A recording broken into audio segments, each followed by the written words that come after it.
Ben, welcome to this second episode of Learning to Lead, which is a podcast series that I've started to try to help people that are getting into becoming leaders, managers, and hopefully things that people can learn from speaking to people like yourself about lessons you've learned, your experiences.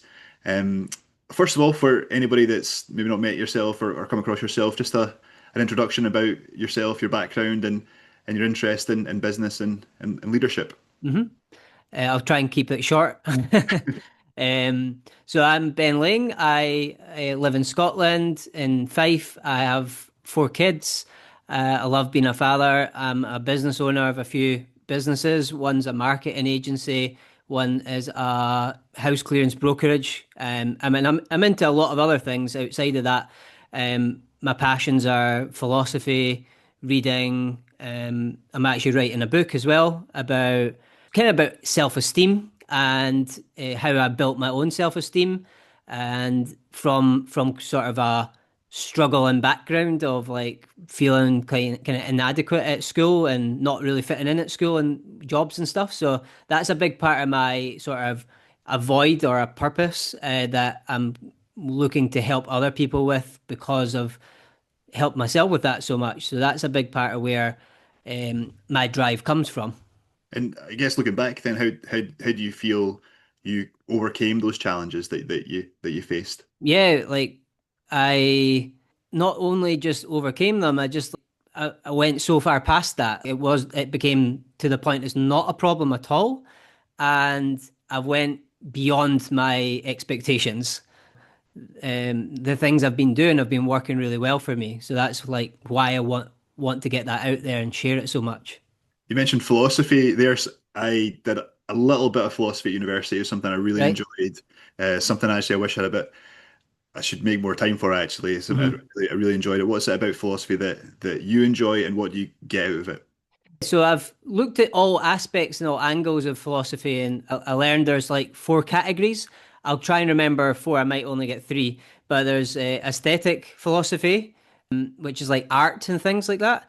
Then there's moral philosophy, and I'm struggling here, but the one that I'm interested in is moral philosophy and ethics, like how to live well. So you can get that from religious studies like the Bible and things as well, but uh, I've read some of the Bible, I've read some of the Quran, I've read Will Durant and all the philosophers that I've can get my hands on, and as much as I can possibly read within the limited time I have.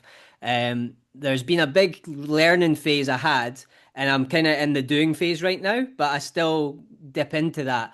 It's good to learn about business as well. Everyone has a philosophy. That's what I've realized that we all come up with our theories, and then we go and use our theories and prove it right. And science goes and proves it right as well by showing it with data and experiments. But philosophers have these big ideas and ask these big questions, and it's sort of like the next phase is like science and people go and proving that right. But a lot of philosophers just have the big initial idea from their own experiences, and then it's for me reading it is just like therapeutic. It's just enjoyable to listen to, or I listen to a lot of audiobooks as well as read. I have more time for audiobooks than reading, but that's what I like about philosophy. It's learning the morals, the rules that you can live by, stoicism and things like that that teach you kind of how to live and beyond. Yeah, I think with moral philosophy was my favorite as well from doing a lot of reading about it. And it just helped. It was a lot of it was things that I was already thinking about to some extent. And then you're reading essays, and it kind of put things into like metaphors, and you could start to understand it, and you could take on different arguments and think about life and Yeah, yourself from different perspectives. I thought was brilliant. yeah. So totally on board with that. Yeah, going to, I guess, your businesses. So, yeah, tell me about online marketing consultant and, other businesses that you're involved in. And you also, I think you used to also do a little bit of business mentoring as well. Yeah, so the online marketing consultant I've now rebranded to home improvement digital marketing because my dad plays a big part in that. He was a property developer. He invested in a lot of properties, and he had a blacksmith business, a paving business, and landscaping. So a lot of what he built he built a really big £1 million paving business and blacksmith business, invested a lot into number plates and a property portfolio. And through all that, you can imagine he knew lots of tradesmen. So when I started my business and decided to be online marketing consultant, funnily enough, before I'd ever read a book on marketing, I knew internet marketing and SEO, and I quickly realized what marketing really was as I named myself that. So I sort of faked it until I've made it. um, that was the early days, but I've done a lot of work since then and a lot of results. So yeah, that is why I ended up converting that, done focusing the rebrand on home improvement companies and trades and builders. So that's what we're doing now. We help home improvement companies get more sales basically through digital marketing, and I've been doing that since I met you at Princess Trust in 2011 or something. So that's been a long time. And then I partnered with one of my clients who had a house clearance business. So I now own a house clearance brokerage business, which pretty much runs by itself without me. I've systemized it, built like an operations manual, got a team in place. A manager pretty much does all of the work in that business, and she's doing a better job of it than me. So I've kind of got that business up to where I wanted to get it, and I'm focusing back on the marketing agency. But I've had my hands in a bunch of other things. But marketing and web design has always been that sort of main path that I've taken. And then philosophy and personal development, spirituality has been my passion more. And I've realized like I've tried to mix the two and be a business mentor and things as well. But I think it's like seasons of life or phases of life. I'm in the building phase of building these businesses that are giving me financial freedom. And I've experienced some form of semi retirement and financial freedom already in my mid 30s. But I realize there's a bit more to go. And that's been my focus now. I have 4 kids and a wife that I provide for and I want to provide well for and for myself. So a bit of my goal, I don't share my goals often because I talk about that, but I'm currently building my own foundations. And then the step after that is to live a good life myself. And the philosophers talk about the good life. So build your own foundations, like serve yourself first, but it's kind of selfish, but that's important at the beginning. And you know that idea, charity doesn't start at home. Charity starts at home. And then live the good life, me and my family, be able to have a full cup or an overflowing cup. And then at the end of that is service. And some people say start serving now, and I have been serving throughout that, but I went too much into that where I was serving from an empty cup. So I've turned that around a bit, and I'm trying to feed into myself and make sure I'm coming from abundance. So that's kind of been what I've been working through, and that's probably why you see a mix of business and all these other things. And when you're saying serving, Serve. what do you mean by that? So right now we are serving by giving. I don't expect to make any money off of doing this podcast, for example.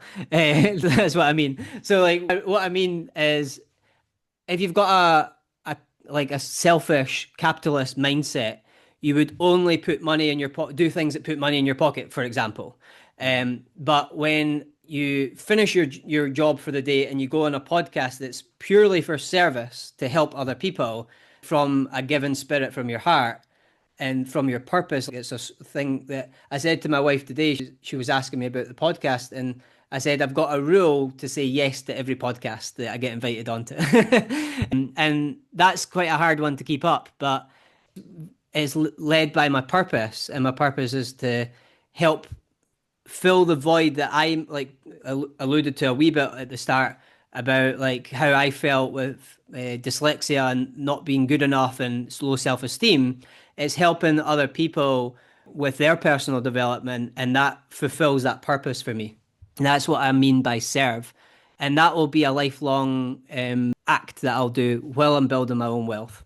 You talked a lot obviously there about objectives of targets as well, things that you're running towards as well. How important is it for people to set out where they want to go, to have a strategy, to have a plan when it comes to work and Yeah, their personal life, and both in the way that you sort of talk about it, as yeah. in you think of them together? I think it's everything. Like I'll sometimes spend at this stage, I'm spending about 2 or 3 months on my vision every year. So almost a quarter of my year is gone to planning and goal setting and visioning and reflection. So that's how important, how seriously I take it. I think the more seriously you take it, the more you become a leader because the more clarity you have and the more direction and vision you have, the more people will follow you because you have this confidence and this is where we're going because you've spent that much time on it. So I think it's everything. If you don't have a clear vision, a clear idea of who you are and what you're actually trying to do in your life, then you're kind of a busy fool, aimless busy fool. That's what happens. And no one's going to follow someone that's like doesn't have a direction, doesn't know where they're going. So that's a big part of leadership is just being in the vision all the time or as much as you can. And I'm quite an obsessive person and I'll go very deep into stuff and then I'll come out it and maybe get into the doing. But that deep reflection's very important and then that spills into your plans, your objectives, your targets all come derived from the purpose, the vision. We talk about your purpose, vision. I guess when we're talking about trying to communicate that vision, that Mhm. purpose to maybe people that are working for you or maybe potential clients, that people that are maybe following your content on social media, Yeah. how are you communicating that? What methods, techniques are you using to Yeah. do Yeah. So when it comes to business, it's slightly different from what we're doing here. Because right now I'm communicating that vision in a sense to the audience who listen and watch this. I'm doing it from here. It feels, and that's what it feels like when I'm communicating. I'm communicating from here, not from here. And not, so for listeners, I'm communicating from my heart, not my head. And or you might say soul. The soul is supposedly in the same area. So I like to communicate from intuition and my heart, my soul, my spirit, and like I believe this is me going into spirituality. I believe that we're like a soul and we're in a human body versus the other way about. So people think that they're a body and they don't might not believe in the spiritual dimension. And the more I've looked into that, there's like 4 dimensions. I think it's in the Conversations with God. It talks about we're a physical, a spiritual, emotional, and mental being. And I like to communicate from the spiritual dimension because that's where all the wisdom and infinite intelligence comes from. And then that comes through you. And then there's no, for me, I grew up in school feeling like I was stupid. And that was because I was trying to use my brain, not my intuition all the time. And I'm dyslexic, and that was a hindrance on the ability that everyone else had to memorize things and do things the way that school's structured, and I didn't fit into that. So if you've heard the quote of Einstein, if you judged a fish by its ability to climb a tree, it would go around the rest of its life thinking it was stupid. And I felt like that. I was expected to do things a certain way in school, and I just built this negative belief, which led to my self-esteem problems early on. But I've transformed them because I realized they were wrong. The beliefs were wrong. And what is the best way for me personally, and I've seen it in others, is to communicate from that place, not just from your head, the logic. So that's a big part of it. There's a lot more to it than that, but that's the tip of the iceberg. And I guess on purpose, you've talked there, it was the Einstein quote, in terms of, like a fish trying to know that its purpose is to swim rather than to try and climb trees. How does someone try and find their purpose? Yeah, so like the word introspection comes to mind. So like I'm in an office here on my own. I can have a piece of paper and journal. I can read books and learn from things. Like it's a mixture of experiences, reading, learning, seeing what like sort of connects with you and doing lots of things as well. So getting out there in the real world, doing a lot of study, go to school, go to college, go to uni, try it all, go on holiday, travel the world, do as much as you possibly can, and learn as much as you possibly can, and then like write down whatever's on your mind as well. And doing a bunch of those things, including therapy, helps a lot with that.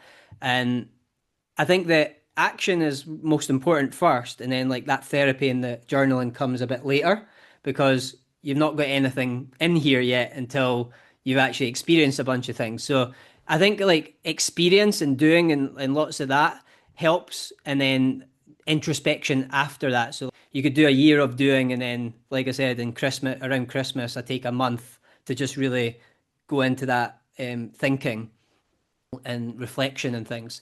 And that's a really good way to do it because you can't get anything out if there's not been any input yet. So seeing what sticks with you and what really like what you connect with, what resonates, and then that's like how you start to see what is for you and like what your path is. Something you talked about earlier when you were talking about obviously the different business interests that you have and your personal interests and your family and what I was thinking was what would be your advice on having all these different things in your life that you want to dedicate a lot of time to? How do you find that sort of time to manage your time? Yeah, and it kind of goes back to what I just said there about like throwing lots of things up on the wall and having like absolute chaos at certain points. And through that pain, you're not, I've learned as a human so far that you're not supposed to live comfortably. You're supposed to live uncomfortably as much as possible without it. We have a survival mechanism for a reason, like our ego, our unconscious mind is just there to protect us. And that's your comfort zone that we stay in. It's easy to stay in. I think, especially now, we don't have anything serious to do right now, immediately. We're quite comfortable here in the UK, where I live and where I've been brought up. It's been quite sheltered and straightforward, and not like I've not been in survival. So when you've got that, you go into it's easy to fall into just comfort, a comfortable life, and not look for that purpose and do something beyond that. Um, so I think we should do lots of things. And where am I going with this? I've lost my train of thought. Yeah, so we should do lots of things, do too much sometimes, and then start to look at what you want to keep and what you want to let go of and get rid of. That's the point. So um, I don't mind getting over capacity in my past, but today I'm quite happy to have a bit of a calmer period. But I think it's waves almost. Like it's good to have like absolutely say yes to lots of things. That was a rule I got from a book, to say yes to everything. What I was saying about the podcast, just say yes and make that your attitude. If you've not got enough going on in your life, say yes to everything. If you've got way, way, way too much going on in your life, say no to everything. And that's a sort of two rules.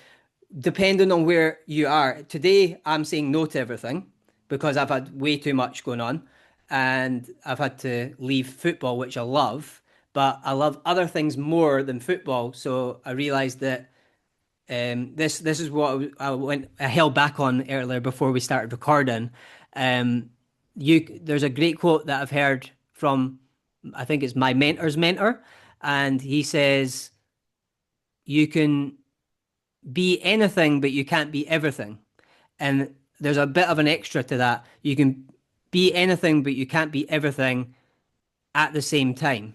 So when you try and be a footballer, you try and be a business owner of multiple businesses, and you try and be a dad, and you try and do this and that, and you try and be a business mentor and all these extra things, you spread yourself thin, you do 1% of your energy to each of them, and you get nowhere. So it's like taking all that energy and putting it into the right thing and go miles instead of inches. And that's how I sort of do it. I think it depends who I'm talking to, but like if I was in my 20s or I was a teenager and I was just starting out at life, basically, I would try everything and say yes to everything. And then when I hit my 25, 30s, I would start to rein it in and go, right, well, this sticks, this goes. And that's my advice. Yeah, that's cool. That sounds good. And I guess like when it comes to yeah, kind of getting well, I'll start again. Obviously you're very big on communicating yourself and your businesses like on online social media. How important has that been to you? Yeah, it's really important. And I think if you're not putting content out, no one knows who you are. Kind of, you have to be out there. It depends who you are as well. You might not be naturally extroverted or want to be on camera. You might be a very private person. I think either you get over that or you find someone in the company that wants to do that. Um, we use like Elon Musk and Tesla as an example. Is like he is the personal brand for Tesla, for example. He is the person who promoted Tesla and was the sale like the front person, the key person of influence it's called. And you do need to do that. You need to become a personal brand. You don't need to, but it helps to. You don't need to have a business, but it helps to have a key person of influence that is at the front of that business, a human, because we don't talk to logos, we talk to humans. So it's important to have a human face for that business because people buy from people, they say. So I think that is really important to be able to get onto camera and develop the skill and overcome the fears because I overcame the fears myself. I wasn't naturally I was naturally introverted and I still am, but I'm always practicing being an extrovert and getting out my comfort zone until it's, it's you get comfortable with that. So that's what my thoughts are in like doing content as a person, but it's a rule I have as well for marketing. It's basically reminding people that your company is here and exists and it sells this service or product 24/7, 365 days of the year. And that's just making sure that you're always doing something to remind people we have a shop, come in. And your the way I guess that you communicate and market, it doesn't even feel like you are actually marketing what your businesses are in the way that other oh sorry. I don't know if you can hear that. No. Sorry, my dog's just having a big sort of gulp of water. All Uh, right. wasn't sure it was getting picked up. I'm thirsty as well. Cool. Yeah, when it comes to the way that you communicate, you market yourself and your businesses, I think it's so different to the way that other people will kind of market themselves, and the way that I think that yours comes across very genuine, but it's also at the same time, it's not necessarily saying, "Here's my product, here's what I'm selling you." It's actually like buying into you and what you're trying, your vision to people, and as is on your Instagram in terms of your bio, a kind of key line is build wealth, find purpose, heal, and live your dream life. And I think that comes across quite strongly in your videos, which are very engaging. And is that something that you feel is important? Yeah, so as you see how the bio is sort of laid out, that's at the bottom of the bio. I think because like as I've said, I am building a business right now, and I need to prioritize selling that business. But like you say, the content that's about personal development philosophy, maybe being a mentor or a life coach, like those type of content is I'm not trying to be a coach right now. I'm not trying to be a mentor. I'm not selling anything. So that's probably why it comes across that way. Um, playing the very long game. Like I might not I might not have an education business for 20 years. I might never have an education business. I might just do this for fun. I might sell a book, but not for the money, if that makes sense. I've built my money with the businesses that I living off. And my goal is to retire as young as possible and focus all of my energy on serving. So it's good that I don't come across that like I'm selling in that content. Hopefully, my other content where I'm talking to builders and things about marketing, hopefully won't come across as I'm selling either. Because I think my idea on selling as well is that you're not like it's getting out the idea that I'm selling. It's more I'm serving. I'm helping them make a decision and making them see why investing in this product or service is valuable to them. Because money is a value exchange. So you give someone money and you get your lunch. that was worth it if depending on the price. But say you pay £10 for lunch and you get a delicious lunch. There's an exchange of value. Someone's behind the scenes made that, created that shop, got the staff, cooked it for you and put it on a plate. That's valuable to the right person. So money is just an exchange of value. And when you look at it that way, you no longer feel like a sleazy salesperson. You're acting to promoting yourself to let people know that you exist and you have to have that conviction that you know what you're selling is valuable. Then you're not going to feel like you're not going to come across like you're selling, or you're not going to feel guilty about selling something. Hmm. And in your content as well, and your stories in particular, you'll highlight quotes as well, books that you've been reading as well. If you were just to maybe pick out, a quote that you Yeah. live by, or favorite one, and the same for a book. Yeah, so my favorite book, which is cheating, is The Story of Civilization by Will Durant, but it's 12 volumes. That's why I'm cheating. And then the quote is from that book as well, and it says, "We are what we repeatedly do. Excellence then is not an act, but a habit." And yeah, why does that resonate with you so much? The word excellence is like what I feel like I'm always striving for is I want to be that example of excellence. And that idea, Gandhi, I think, says it is be the change you want to see in the world. And excellence is a great like example of what I want to see in the world. Like I get very annoyed at, I know you work for a council, but like I get annoyed at some of the decisions that big organizations work for. Like that when there's big organizations, but there's a lack of like communication in it, and there's poor decisions made.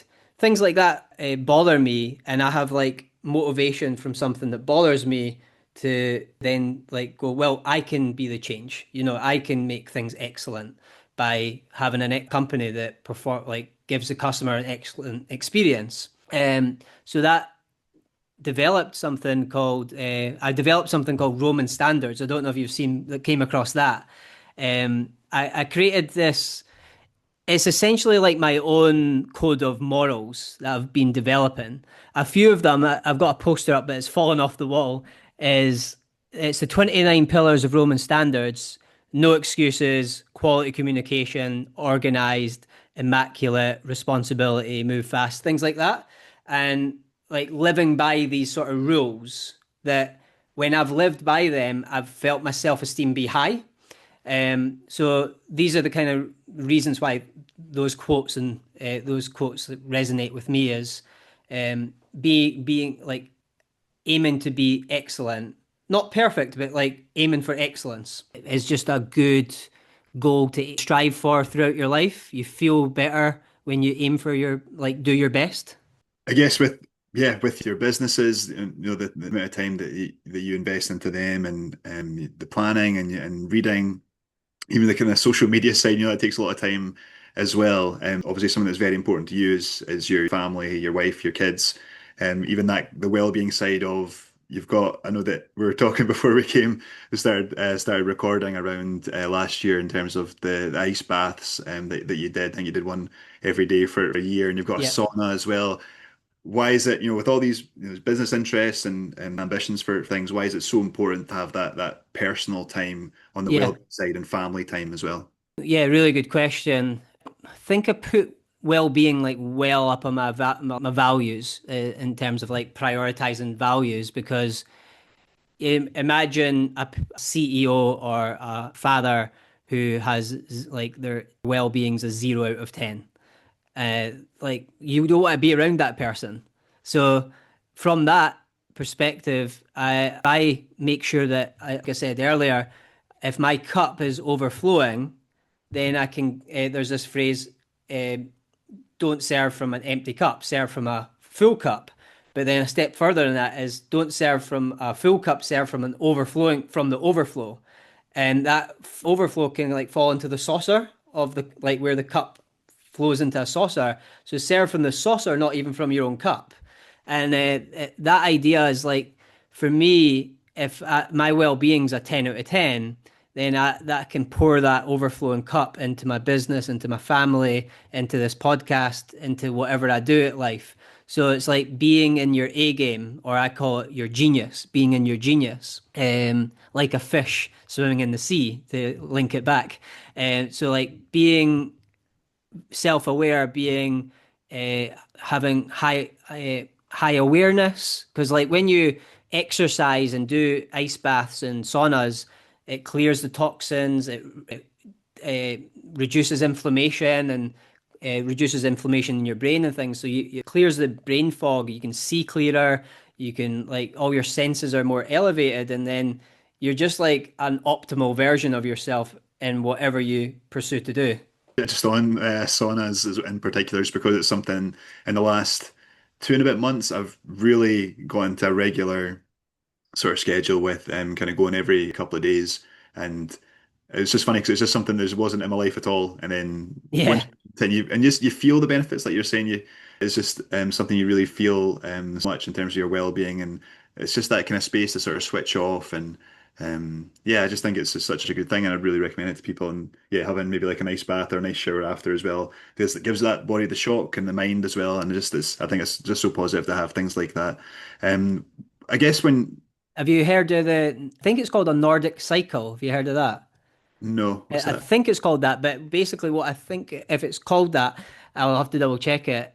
It's 15 minutes in the sauna, um, less than a minute in this ice bath or just a plunge or a cold shower, and then rest for 5 minutes, like sit on a deck chair, and then do that again, like 3 times in total. So you're doing like a sauna, ice bath, rest, sauna, ice bath, rest, sauna, ice bath, rest. And at the end of that, you feel completely zen. Like you feel amazing. I'll need to try that. My endurance sometimes with the heat, sometimes like I can maybe get to about say 15, 20 minutes, then Yeah. sometimes going back in, but I've never gone in for a third time, so I will try as long It's as a my bit intense, so you don't have to do the 15 minutes each time, but it's the idea of doing the 3 times. yeah, yeah.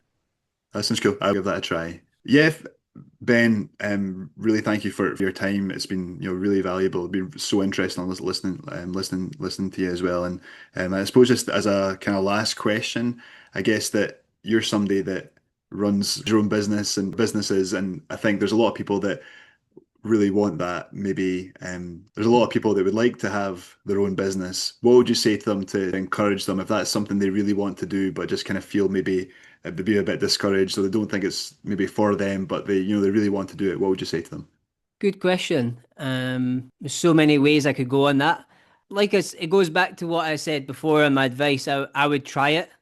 I would do it. Like you have to try things to know whether it's for you or not. I know a lot of people who started businesses and said, no, actually, it's not for me.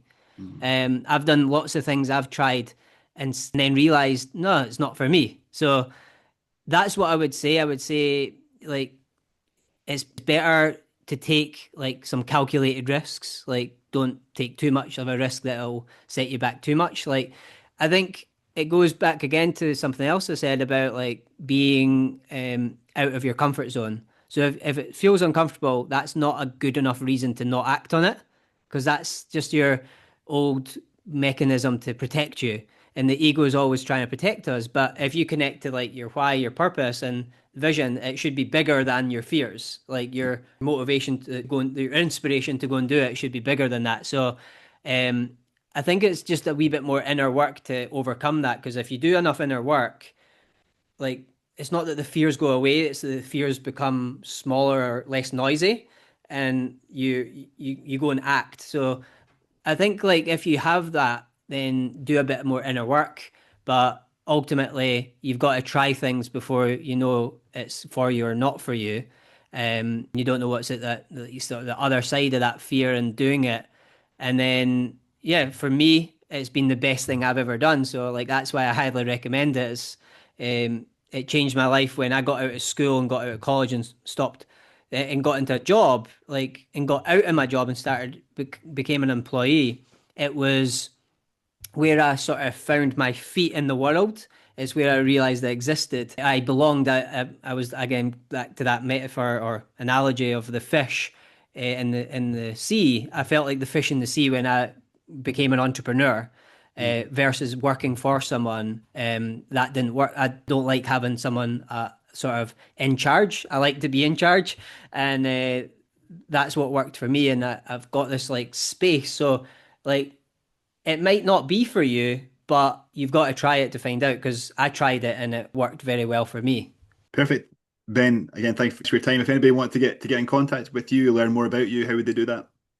So the main website is home improvements with an S, digitalmarketing.co.uk. That's the business.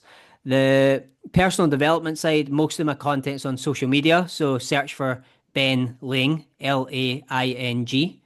And I've got a website as well, benlaing.com. Not much going on there, but it's got all my social medias. Perfect. Thank you very much. And yeah, thanks for your time and great seeing you again, Ben. Thank you.